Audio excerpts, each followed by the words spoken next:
Have you ever wondered what it means to skirt a fleece? I mean, are you actually putting a skirt on a fleece? I know I asked these questions when I first started spinning and figuring out how to do all this stuff, and I'm like, every time somebody said they were going to skirt the fleece, I was just like, what are they talking about? And then I finally found videos and watched them and figured it all out. But all through our fiber genre, whatever you want to call it, we have so many terms that people from the outside looking in are like, what are you talking about? You're gonna do what with a frog? You're doing what with whips and chains? So anyway, skirting a fleece, I was just like, I don't get.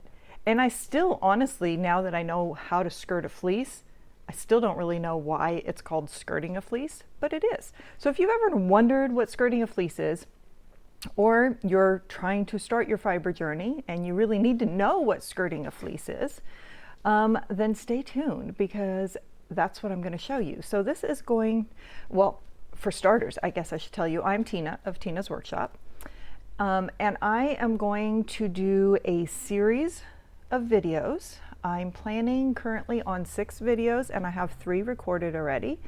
And the first is going to be skirting the fleece. And then we will move on to scouring your fleece. And for those of you who do not know, that means washing your fleece.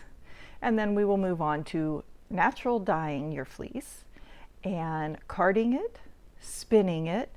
And lastly, I am planning to turn 3 pounds of carded fluff that I have naturally dyed and knitting it into a cardigan sweater. So if any of this interests you, make sure and hit notify, because you're going to want to know when those videos come up. But for starters, this week we are going to concentrate on skirting your fleece. And I am no expert. I've only been doing this for about 3 years now. There are still many things I'm learning along the way. And in this video, I'm going to show you what I know about skirting a fleece.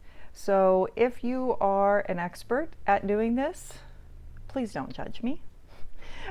I know what I know, and I feel I do a pretty good job. I have a good outcome. So I have tried to explain things the best to my ability and the simplest for people to understand. I am also recording. This video was recorded outside. That means there is some traffic noise, and I tried to cut out as much as I could, but my microphone actually picks the stuff up really well. So there are some points where something comes by and it's a little bit louder. I tried to do my very best, but in the process of doing this kind of stuff, it's not really something I can do inside. It needs to be done outside.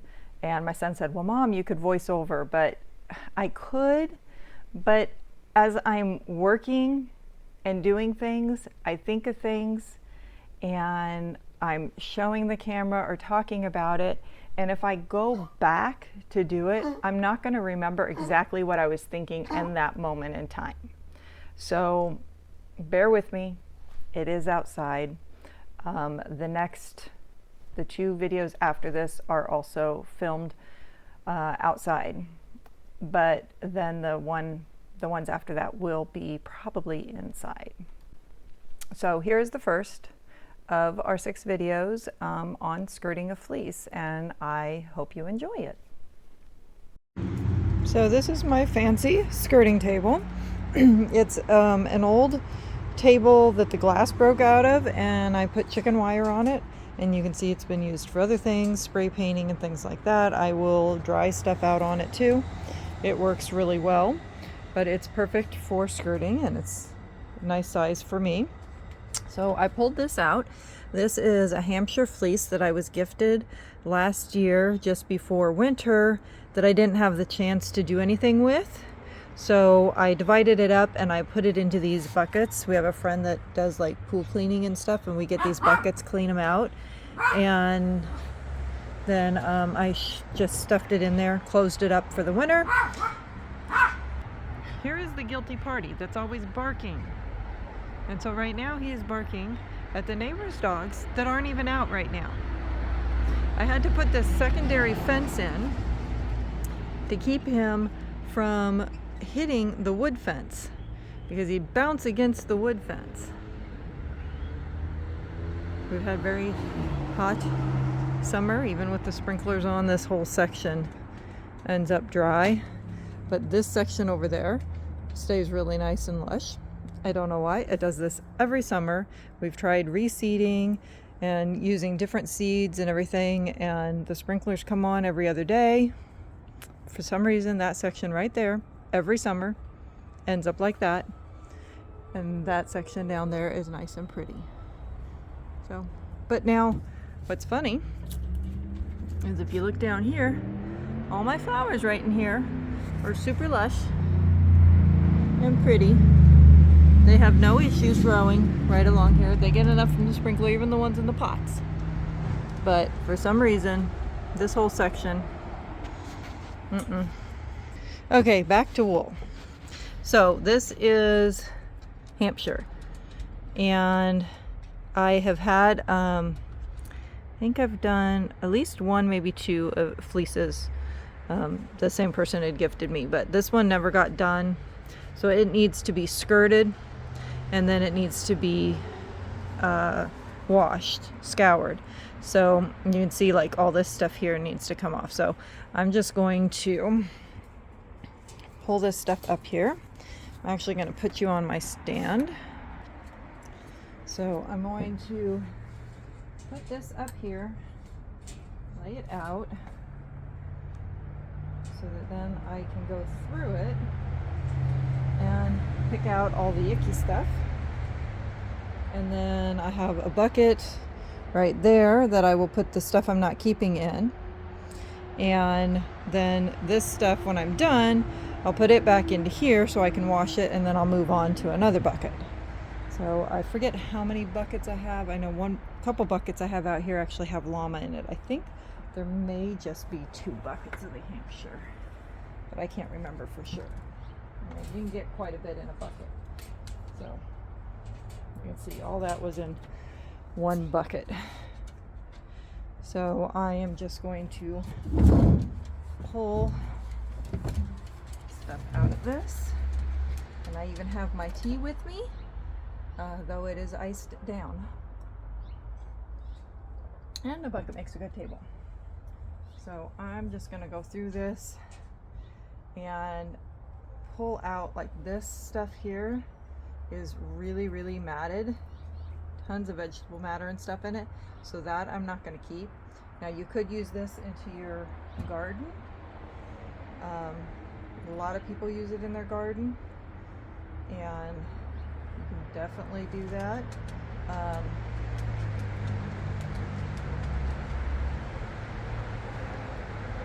Sorry about the traffic sounds. People will use it as a weed repellent. See, there's some of the like poopy bits that we don't want. I'm thinking that this section here that I pulled out is more of the undesirable section. So like this stuff should pull apart. So you can see there, here's another one. So you can see that'll pull apart. So that's a good one. And you got, there's your lock. So that's what we want. And if there's big pieces of vegetable matter, you can go ahead and pull that out. But you can always pull more of that out later after you've cleaned it. And if you see I'm touching it weird, my hands are going to get dirty anyway, but you just can't help yourself. When it's something that feels very greasy, it's like you want to just touch it carefully. But it's lanolin, so it's actually really good for your skin. So it's just me being weird. I try to make sure when I pull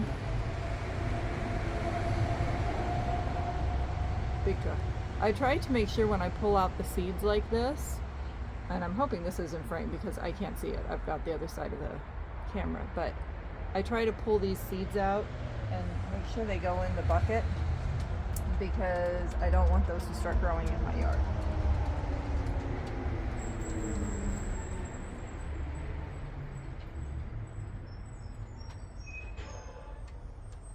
Now the Hampshire is one that I've really been enjoying doing natural dye on, and I find different things in my yard or in my neighborhood and stuff and do the natural dye. I've got some different things that I'm wanting to utilize that I've been saving, but I also want to play with my neighbor's oak tree. But I think I need to get the stuff out of the freezer first. I have a bunch of different kinds of fungus and mushrooms that I want to use, and it's a big bag in my freezer.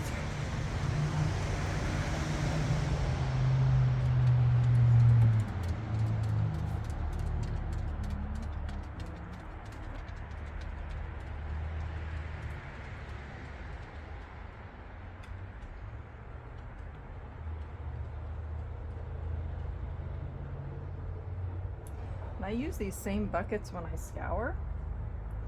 I do a 4-bucket method, which I will show you, and scour my fleeces. I like the buckets because they're easy for me to handle, and I only fill them half full.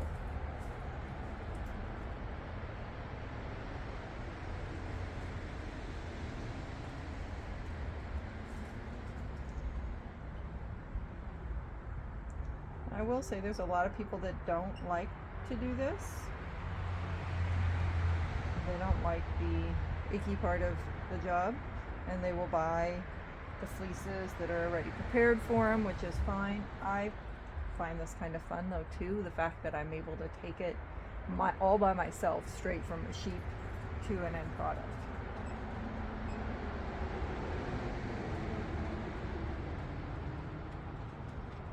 The llama one I'm doing has none of this lanolin in it, but there is so much dust because they like to roll in the dust.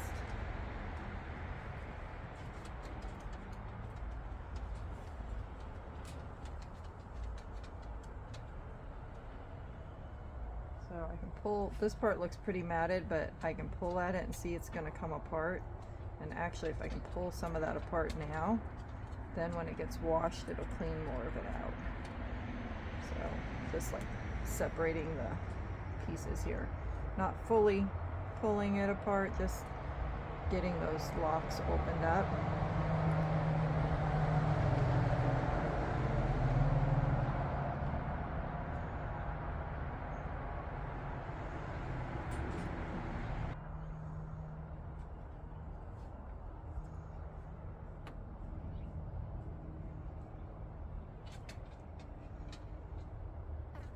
So depending on how badly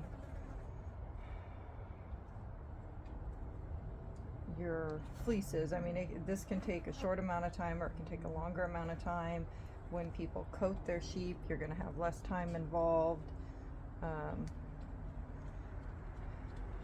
Luckily, someone told me about putting it in the buckets for the winter.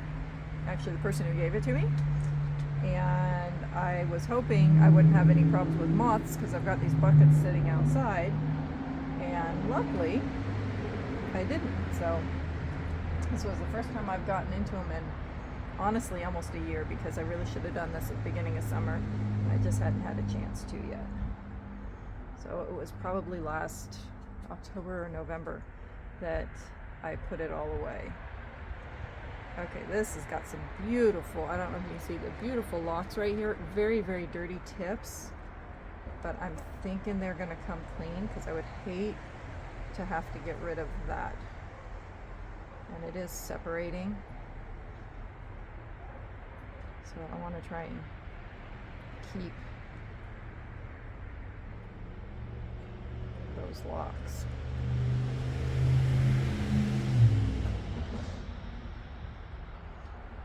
And some people I've seen, I've never done it, but with some fleeces, they will carefully separate their locks like this, and they will individually wash these so that they keep that little section, and then they will spin right off of that. I've never actually taken the time to do that. That is just that's a lot of time involved in that.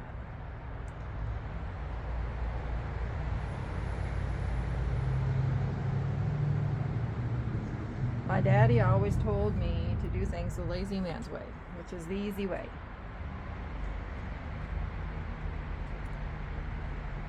He didn't say be lazy, he just said do it the lazy man's way. So if there was a way you could find that was going to be easier to do it, that was the way to do it.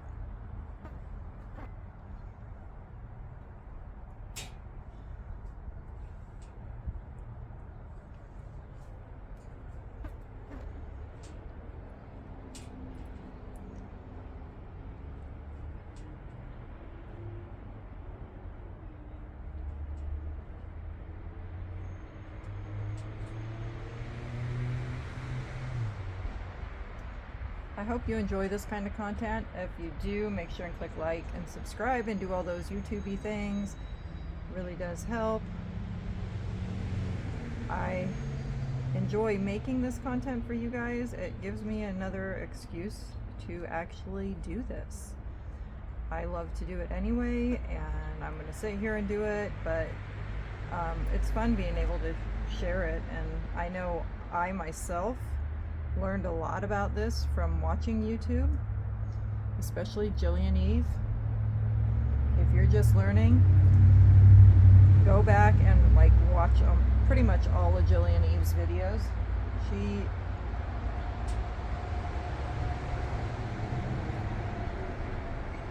She is amazing at the way she explains things. Sorry, I keep pausing when I hear a louder vehicle. She explains things really, really well to where you can understand it, and gives you information that I did not always find on other videos. So it's partially or 3/4 thanks to her that I know the things that I know. And then since I've joined a fiber guild, I've learned a lot more from other people I know. But I would still say a lot of what I learned was really in thanks to her and the videos that she would make. I think my family for a while there probably got tired of hearing her voice in our house all the time, because I literally went back to her very beginning and watched like every video she made.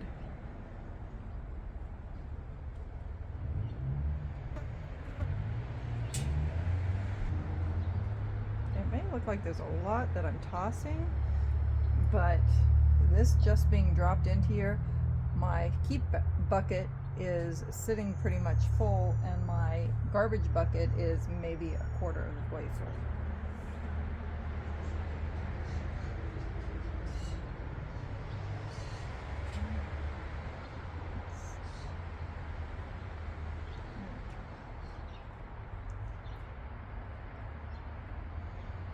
I think one of my favorite parts, honestly, is the scouring process, because there is such a massive difference when you take your fleece like this and then you go and you wash it, and it comes out, you know, this pretty white and fluff, and you really get to see it, and there's just, it's a very drastic change. So I'm not the biggest fan of the skirting part of it. And honestly, the carding or combing part of it takes forever. I'm not as big a fan of that, but the washing, the dyeing, the spinning, all that I really like, so it makes the other parts worthwhile.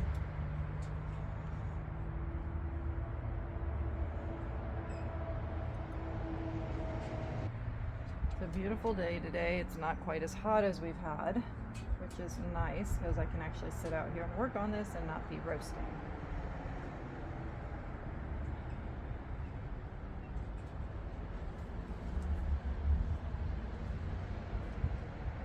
Our summer's been so hot that sitting and playing with a hot, sticky wool was not what I wanted to do. So that's why this hasn't gotten done yet.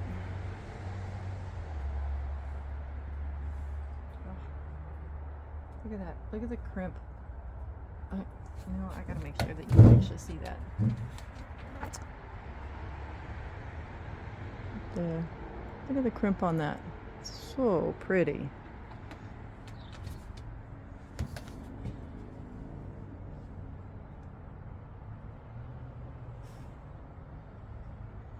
Just really shows beautiful lock structure on it.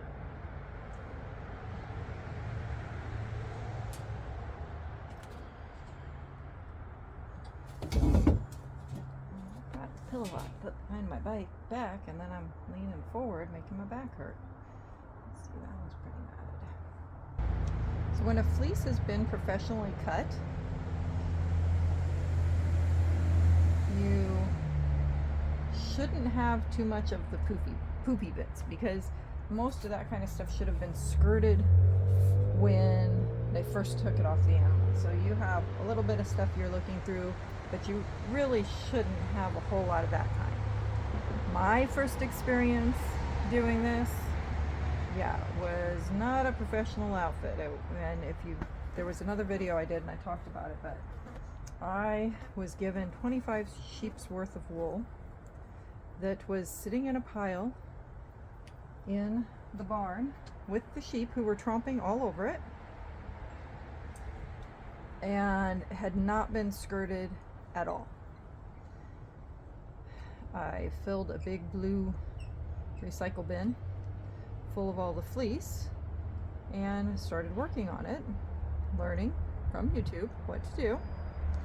And I had a skirting table about twice the size I was using that my husband had made for me, and I spent the longest time working on that stuff. And in the process of doing it, by the time everything was said and done, almost a year later, I was left with about this much usable fleece because of different events causing different things to happen, and ultimately the majority of my wool that I had been in the process of processing, I cold washed it, and I lost almost all of it to moths, and it was really sad. And I'll have to link the video below, and if you're interested in hearing the full story, I'll link that video and you can go back and listen to it.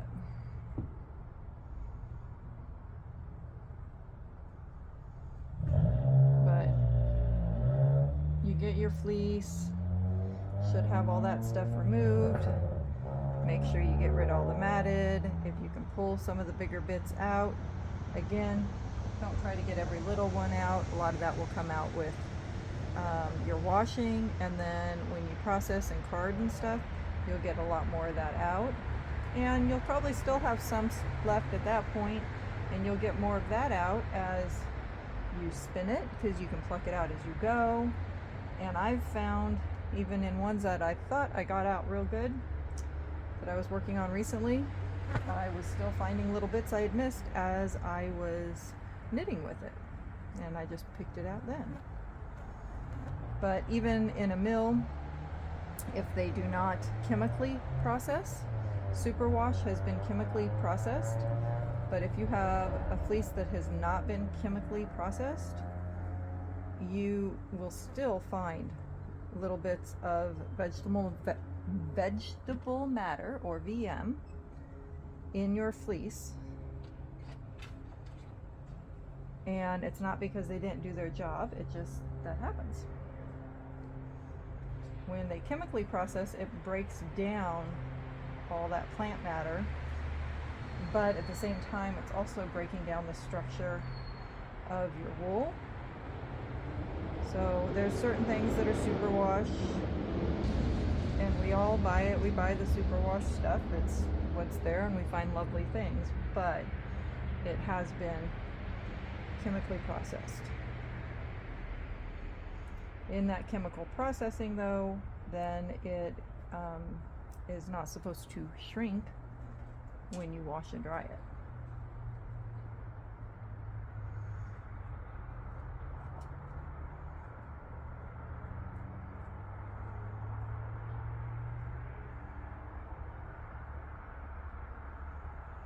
There's a number of different things you can get when you wash, which I will show you my washing process.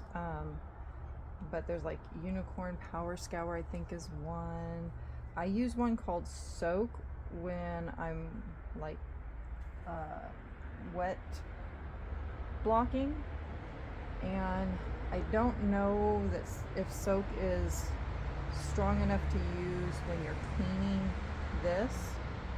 My go-to that I use is Dawn Dish Soap. I like the Dawn Dish Soap. It breaks down the grease really well. It's safe enough to use on birds out in the ocean, so I know it's going to be safe on my wool. It's inexpensive. I actually just have it in a pump jar, and I throw some squirts and pumps in. Ow! That hurt. Let's see who the culprit was. Foxtail. That hurt. They hide. They hide in those mats. When I pulled that lock apart, how much stuff is hiding inside of it.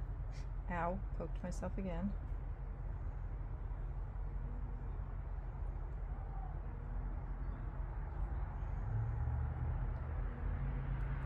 Some people might get rid of that just because they don't want to deal with it. I'm going to give it a go on this one. Let's see what we can get out in the wash.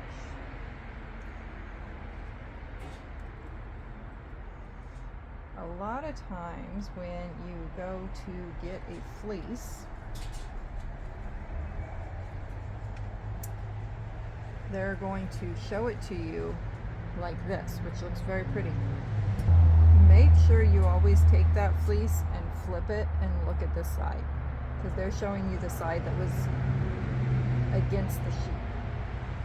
And I have seen fleeces before and it looked beautiful like this, but as soon as you flipped it, it was not, the fleece was not worth doing anything with it. Make sure you don't have moths. You'll have all these little tiny like peppered dots that are the eggs, and you don't want any of that.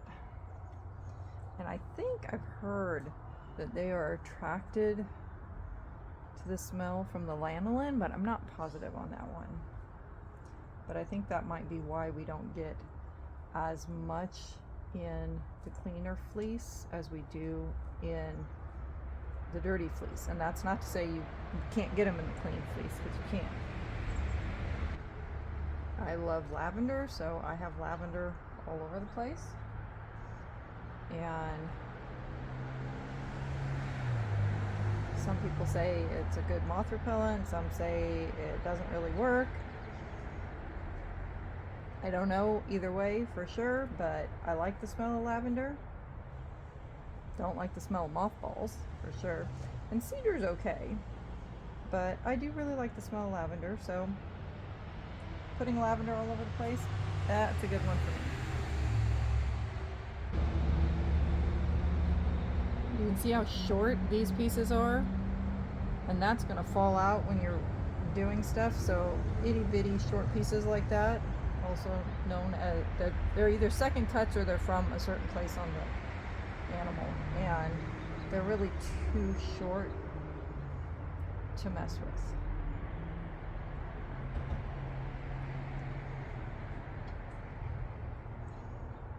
So these ones are short, but they're not so bad. The other ones were just really, really tiny. This can get mixed in and spun just fine. I have two helpers out here with me today. Dobby, the one that was barking, and then the white one hiding behind the bucket is Julie. She was my mom's dog. I inherited her. And I don't know if you can see it from there, but underneath the table there's all kinds of vegetable matter and all over my lap that's been just falling out as I work with it. which is why you use a table like this. But this table is great too because I take my fleece after I've washed it and I'll lay it out here on this table to dry, and on a nice warm sunny day it's dry within a couple hours. Now if you lived in a very, very cold climate, you would clean this, maybe wash it in cold water. Don't use anything that would break down the lanolin, keep that lanolin in there. You would do what's called spinning in the grease, so you would spin it with the lanolin in it and make your project, your sweater or blanket or whatever. And because that lanolin's still in it, it would be that much warmer.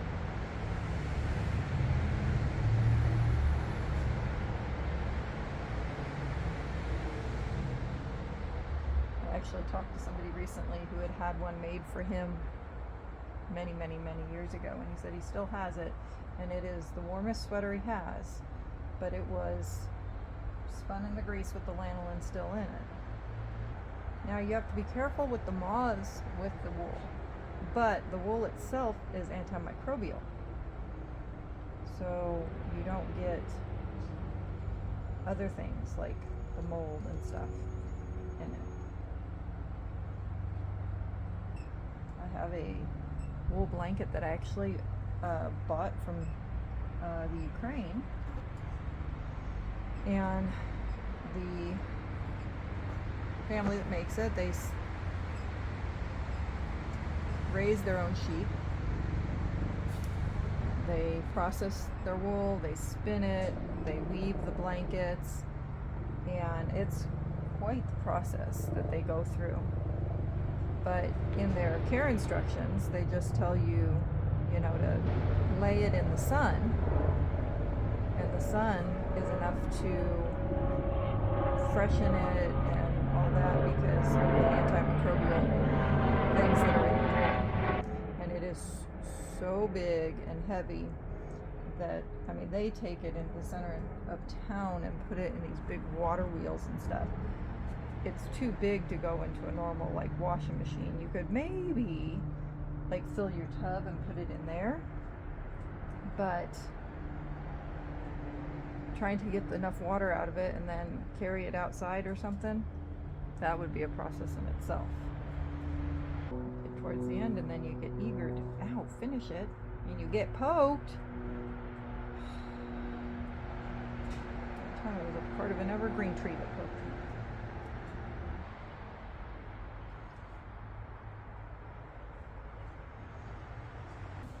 me. Okay, you can see here's my bucket, and before I had it very pushed down into there. So that's all the stuff that I am keeping, and this is what I'm getting rid of.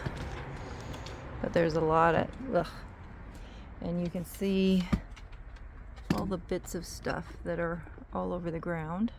I have at least one more bucket I'm going to work on, but I won't make you watch me do that. And then I will be ready to wash it. So I was telling you about eggs. I have 3 buckets I ended up doing, and the very last bucket, which was very, very moist, lots of debris, I found this. And that's from a moth there, and you can see these little tiny, it's hard to tell with all the dirt and stuff, but you can see that like gritty look right in here. That is right in here too, you can see. That's your moth eggs, and I don't want that anywhere near my other stuff. So that is going to get put into a garbage bag and tied up really nice and tight and thrown away, because I do not want any of that anywhere around my good fleeces. So stay away from that. If you see that in your fleece, do not get it. I hope you enjoyed that video, and make sure that you have subscribed and click that notify bell so that when I do the future videos, if you're interested, you will know when they are uploaded. So the next video to look out for is going to be on scouring, or washing your fleece. And that will be in the method that I have decided is my favorite method. I watched different people doing it different ways. I've tried multiple ways, and I have a method that I've found that I really like doing and works the best for me. So that is what I plan to show you. So make sure and stay tuned, and we'll see you all again soon. Bye.